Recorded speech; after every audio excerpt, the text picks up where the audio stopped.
Udupi Netrajyoti paramedical college video ಪ್ರಕರಣವನ್ನು CID ತನಿಖೆಗೆ ಹಸ್ತಾಂತರಿಸಿ ರಾಜ್ಯ ಸರ್ಕಾರ ಮಹತ್ವದ ಆದೇಶ ಹೊರಡಿಸಿದೆ.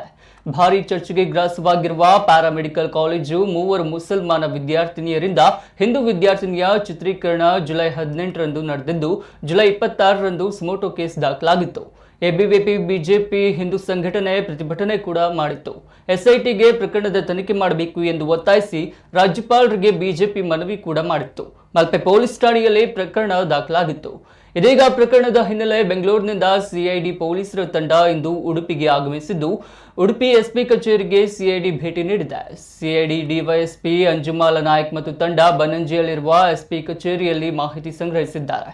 ಬಳಿಕ ಪ್ಯಾರಾಮೆಡಿಕಲ್ ಕಾಲೇಜು ವಿದ್ಯಾರ್ಥಿನಿಯರನ್ನು ಭೇಟಿ ಮಾಡುವ ಸಾಧ್ಯತೆ ಇದೆ.